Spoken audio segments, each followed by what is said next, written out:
आप भी कॉफी लीजिए। हमारी बेटी शादी के बाद काम करना चाहती है।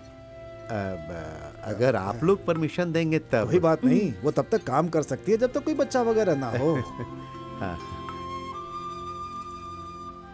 ये बहुत अच्छा रिश्ता है, लड़का भी बहुत अच्छा है, लंबा है, सुंदर है और सरकारी नौकरी भी करता है। उसको बहुत सारे रिश्ते आते हैं, बहुत अच्छे अच्छे लोगों के। पर पापा, वो क्या है कि हमारा रिश्ता उसे मैं पसंद आपसे है। कुछ कहना चाहती हूँ। उसकी नौकरी भी तो कितनी अच्छी है ना। ऐसे लोग कहाँ मिलते पापा, हैं बार-बार। मैं ये हमने शादी तो नहीं वही करना सोचा था चाहती। कि कभी ऐसा रिश्ता आ गया तो मना क्यों? नहीं करेंगे। उन्होंने तो नौकरी करने की भी परमिशन दे दी। पर मैं अभी शादी नहीं करना चाहती। अरे इतने अच्छे रिश्ते बार बार थोड़ी ना आते हैं, आ गया है तो कर ले। तुम ऐसा क्यों बोल रही हो? मना करने की कोई तो वजह होगी। तय करने से पहले तुमसे पूछा था ना। हाँ, आप बोलो। हाँ,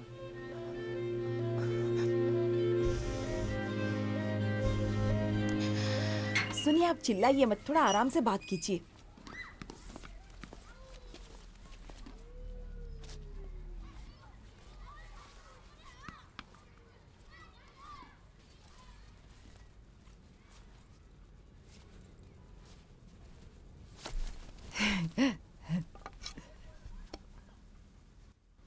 तुम ऐसे कैसे मना कर सकती हो? जरा हाँ? शांत हो जाइए। मजाक है क्या ये? अरे तुम आराम चुप से रहो। बात करिए। हम इसकी भलाई के बारे में सोच रहे हैं। हमें कुछ भी करने के लिए इससे इजाजत मांगनी पड़ेगी। मेरी शादी से पहले आप मेरी राय नहीं पूछेंगे? जुबान मत चलाओ, नहीं तो अरे मेरा शांत हाथ हो उठ जाइए। जाएगा। मारना है ना तो मारिए ना मुझे। ये जो कह रहे तेरी भलाई के लिए ही कह रहे हैं ना। तुम्हें उसे समझाने की जरूरत नहीं है। आप रहने दीजिए माँ, देखती हूँ और कितने दिनों तक गुस्सा रहते हैं मुझसे। आपको मेरी इच्छाओं की कोई परवाह नहीं। हर चीज मुझे आपकी मर्जी से क्या करनी बोला होगी। तुमने? चली जाओ यहाँ से, वरना शांत हो बहुत जाइए। मारूंगा।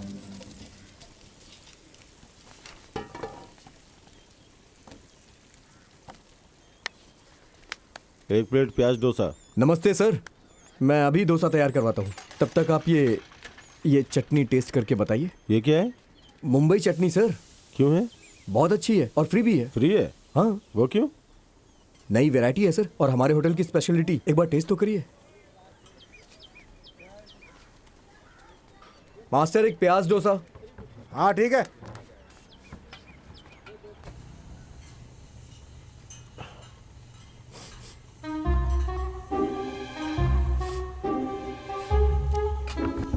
क्या ये सब साफ सफाई नहीं करते हो क्या? बदबू आ रही है।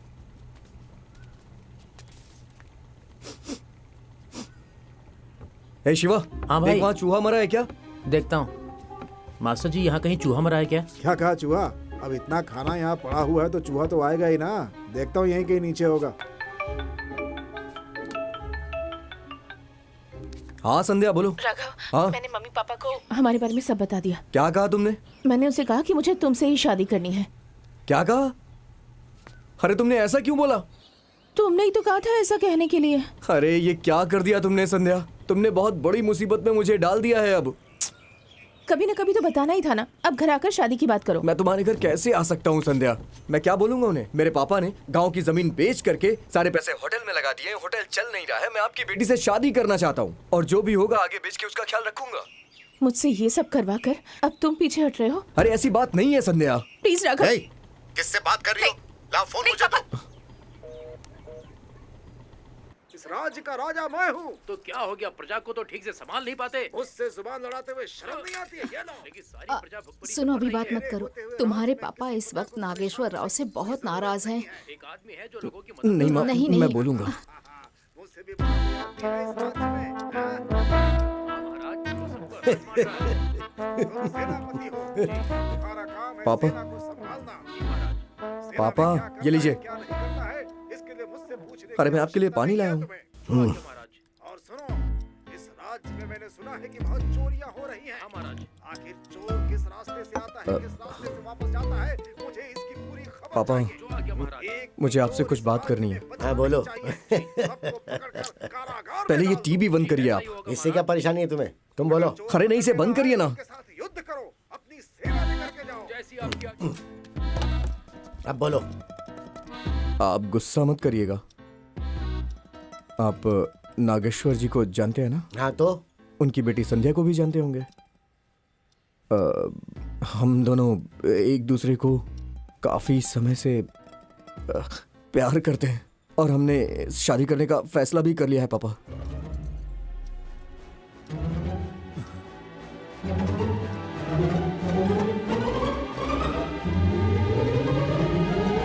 ये तुम्हारी जिंदगी का सबसे अच्छा डिसीजन है। ए गोपाल, बाइक निकाल रहे जल्दी। हाँ अंकल। हमें अभी चलना पापा, है।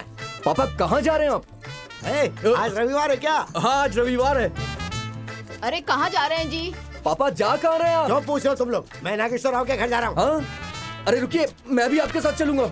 उसकी कोई जरूरत नहीं है, समझे? अगर तुम अपनी शादी की बात करने जाओगे तो लोग हंसेंगे। चलो जाओ अंदर। हाँ? आप वहाँ अकेले गए और वहाँ कोई दिक्कत हो गई तो इसलिए मैं भी चलूंगा। ये बात करनी नहीं आती है क्या? अपने बाप को मत सिखाओ। चलो जाओ अंदर। पापा मुझे आपके साथ चलना है। तो एक शर्त है, जब मैं बात करूंगा तो तुम अपना मुंह बंद रखोगे, कुछ नहीं बोलोगे। चलो रास्ते से हटो, आ जाओ। ठीक है। चल रहे। हाँ अंकल। चल जल्दी। बाइक धीरे चलाना, आराम से, ठीक है? हाँ गोपाल, ध्यान से जाना। हाँ आंटी। ले आए बेटा? उस कॉन्ट्रैक्टर के बारे में तुम्हें कुछ ठीक है, पता चलो। चला? नहीं, अंकल अभी तक तो कुछ भी पता नहीं चला है। मैं एक बार मल्लिका अर्जुन से मिल चुका हूँ। अच्छा अरे आदमी नहीं है वो। आंटी। लो। वो मेरे ऑफिस के पास ही रहता था। मैंने उस दिन जो आपसे बोला उसके ये लिए लो। मुझे माफ कर दीजिएगा। आप बुरा मत मानना, वो मेरी गलती थी। कभी कभार ऐसी बातें हो जाती हैं भाई साहब, कोई बात नहीं। मैं आज आपसे यहाँ बहुत जरूरी बात करने आया हूँ। मेरे बेटे के लिए आपकी बेटी का हाथ मांगने आया हूँ। इसने बताया कि वो दोनों एक दूसरे से बहुत प्यार करते हैं। पर मेरी बेटी ने मुझे इस बारे में कुछ नहीं बताया। आमतौर पे लड़कियां ऐसी बात करने में शर्माती हैं, पर इसने मुझे सब बता दिया। बात यह है कि मेरी बेटी के लिए बहुत अमीर घर से रिश्ते आ रहे हैं। अभी कुछ दिन पहले ही एक अच्छा रिश्ता आया था। लड़का इंजीनियर है, हमारे ऑफिस में ही असिस्टेंट मैनेजर का काम करता है। मैं उस रिश्ते के लिए हाँ कर चुका हूँ भाई साहब। अब तो सिर्फ शादी की तारीख तय करनी है। मुझे ये बोलना तो नहीं चाहिए, पर कुछ शादियां तय होने के बाद टूट जाती हैं। बच्चे एक दूसरे से प्यार करते हैं, इनके बारे में भी तो सोचिए। भाई साहब, आप थोड़ा मेरे नजरिए से सोच कर देखिए। एक तरफ वो इंजीनियर, सरकारी नौकरी वाला, और दूसरी तरफ ये। आप किसे पसंद करेंगे? हाँ? आपके पास तो जो भी रिश्ते आते हैं सिर्फ वो दहेज के चक्कर में ही आते हैं।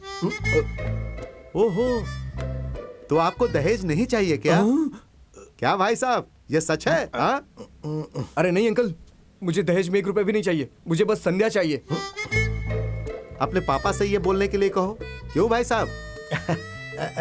देखिए भाई साहब, ये बात करने के लिए ये टाइम अभी सही नहीं है। वैसे बताना चाहूंगा कि मेरा बेटा भी बहुत होशियार और हुनरमंद है। अगर इसका होटल चल गया ना तो 1 लाख रुपए महीना कमा लेगा। हाँ, मैंने देखा है कि आपका होटल कितना अच्छा चल रहा है। हाँ, रोज उसी रास्ते से मैं ऑफिस जाता हूँ। कोई अच्छी नौकरी करने की जगह होटल में लग गया, वहाँ बैठ के मक्खी भगाता है। देखिए बिजनेस में तो ये भाई सब। साहब, मैंने उन लोगों को हाँ कह दिया है, प्लीज मुझ पर जोर मत डालिए। पर सोच के देखिए, ये अच्छी बात नहीं है भाई साहब। अपने बच्चों की खुशी के बारे में भी तो सोचिए।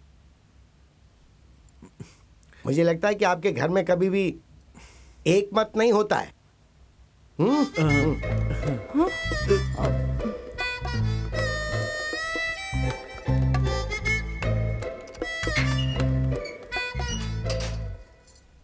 मुझे तुम दोनों में से किसी को साथ नहीं लाना चाहिए था। तुमने वहां दहेज की बात क्यों की? 1 नंबर के गधे हो तुम लोग। मैं ही पागल हूं जो तुम जैसे बेवकूफों को अपने साथ लाया। उनसे जो बोला उसमें गलत क्या था? बोला था ना वहां चुप रहना, लेकिन तुम भी कम नहीं निकले और बीच में बोल पड़े कि मुझे दहेज नहीं चाहिए। बेवकूफ, तुम्हें क्या लगता है मैं पागल हूँ? मैं तो उसे समझा ही रहा था ना। तुम्हें नहीं लेके आना चाहिए था, वही अच्छा रहता।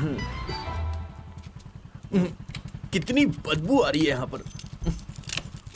हे शिवा, तूने मरा हुआ चूहा अभी तक नहीं हटाया। किसी काम का नहीं है। तुझे तो काम पे रखना ही नहीं चाहिए। तू भाई वो मरे हुए चूहे की बदबू नहीं है। इधर आओ। क्या है वहाँ बता। उधर चलो तो।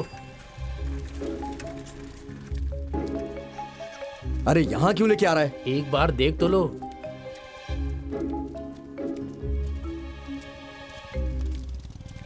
भाई वो देखो।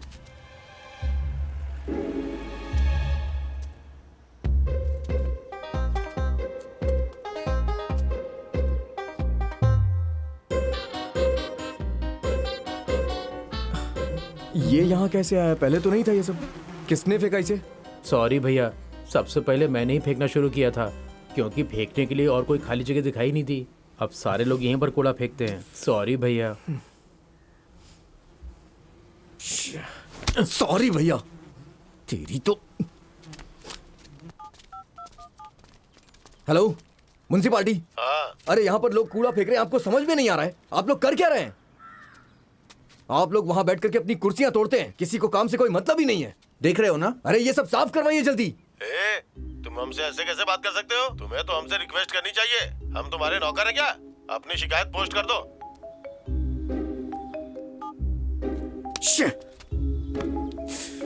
अगर तुम अपना गुस्सा उन पर निकालोगे तो कौन बर्दाश्त करेगा? अब इसे खुद ही साफ करो। मना करने के बावजूद यहाँ गुंटूर में होटल खोलना है तुम्हें। चल रहे गोपाल?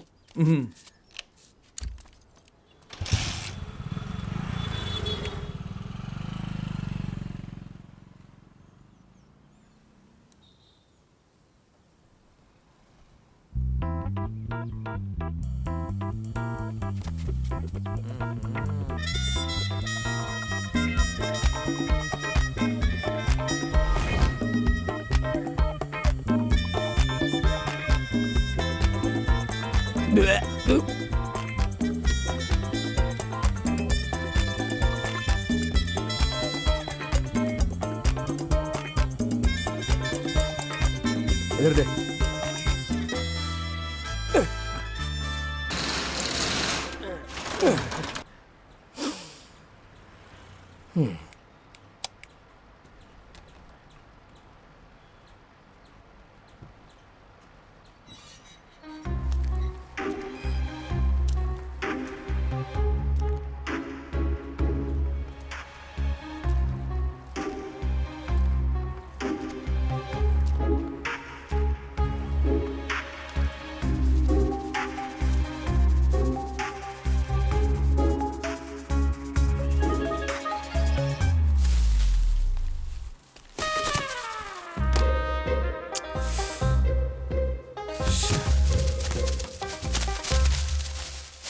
वो मैं आपसे शादी की तारीख के बारे में बात करना चाहता था।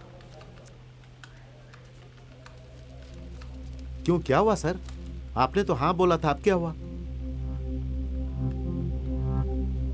कुछ गलतफहमी हुई क्या? मैं कल आपसे मिलता हूं। आपको पूरा यकीन है कि वो हमारी जमीन की ही बात कर रहे थे? उन्होंने बताया कि एमएलए ने वहां पे 50 एकड़ की जमीन खरीदी है। वो लोग अब हमारी जमीन पर हाईवे बनाने का प्लान कर रहे हैं। बहुत जल्द हमारे पास सरकारी नोटिस आ जाएगा। तो क्या मतलब हाथ से रिश्ता निकल वो गया? राजी हुए थे हमारी जमीन के लिए, ना कि हमारे परिवार के लिए। मुझे लगता है हम लालच में बहुत दूर जा चुके हैं। वो भी राघव से बहुत प्यार करती है। वो एक अच्छा लड़का है, हमें उसके घर वालों से बात करनी चाहिए। अरे अब तो भाई साहब भी नहीं मानेंगे। मैंने कुछ ज्यादा बोल दिया था क्या? आप नहीं जानते हैं, पर आपने जमीन के घमंड में आकर उन्हें बहुत कुछ कह दिया था। अब भी वक्त है, बात संभाल सकते हैं, बात कर लीजिए उनसे। मेरे पापा ने मुझे जल्दी ही बुलाया। यार मुझे बहुत टेंशन हो रही है। शायद तेरे लिए कोई शादी का रिश्ता आया होगा। सही है बाबा। भाई साहब, बहुत जल्द ही वो जमीन मैं अपनी बेटी के नाम कर दूंगा। शादी के बाद उससे फायदा होगा। जमीन को छोड़िए, पहले शादी जरूरी है। आप जैसा बोलेंगे वैसा ही करेंगे।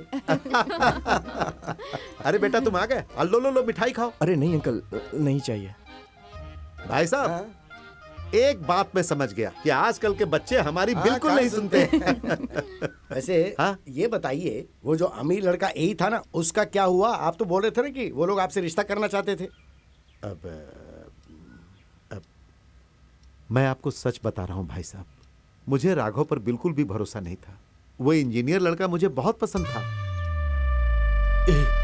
तू कुछ बोलना मत। लेकिन मेरी बेटी की जिद ने मेरी आंखें खोल दी भाई साहब। हाँ, सब कुछ तो हम उनकी भलाई के लिए ही करते हैं भाई साहब। छोड़ मुझे। अगर आपको मुझ पे भरोसा नहीं है तो ये सब करने की क्या जरूरत है? मैंने ऐसे ही बोल दिया। बस बहुत हो गया।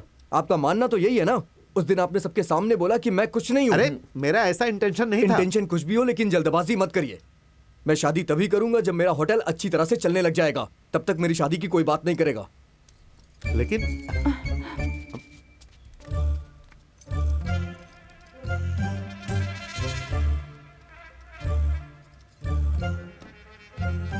ये लड़का पागल हो गया है, हमेशा कोई न कोई गड़बड़ करता रहता है। लगता है कि पिछले जन्म के दुश्मन ही निकाल रहा मुझसे। शांत हो जाइए। इसी की भलाई के लिए रिश्ते की बात करने वहाँ गया था मैं, और इसने वहाँ भी मेरी बेइज्जती करवा दी। गुस्से में इतना पागल क्यों हो जाता है?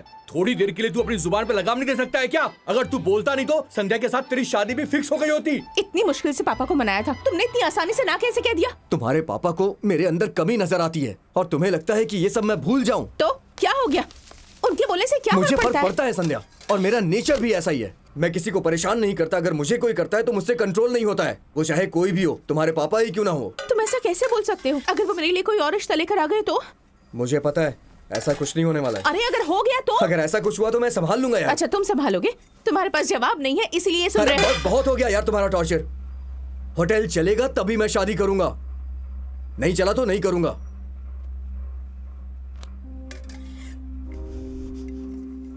लेकिन अब मैं नहीं करूंगी। होटल चले तब भी नहीं करूंगी।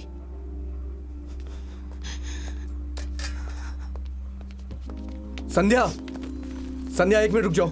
संध्या, सॉरी संध्या, मुझे ऐसा नहीं कहना चाहिए था। तुम मेरी सिचुएशन नहीं समझ रही हो। मैं बहुत बड़ी प्रॉब्लम में हूँ। मुझे समझ में नहीं आ रहा है कि इस होटल को मैं कैसे चलाऊं। सब लोग मुझे निकम्मा समझते हैं, तुम्हारे पापा भी। मैं बस इतना चाहता हूँ कि तुम मुझे थोड़ा वक्त दो संध्या। मुझे मेरे होटल को, मेरी चटनी को थोड़ा टाइम तुम्हारी चाहिए। चटनी इतनी भी अच्छी नहीं है, मैंने चखी है ना। तुम्हारे बगल की दुकान वाला तुमसे भी अच्छी चटनी बनाता है। चटनी के दम पर होटल चलाना चाहते हो? सपने देखने से पहले इसके बारे में जरूर सोच लेना।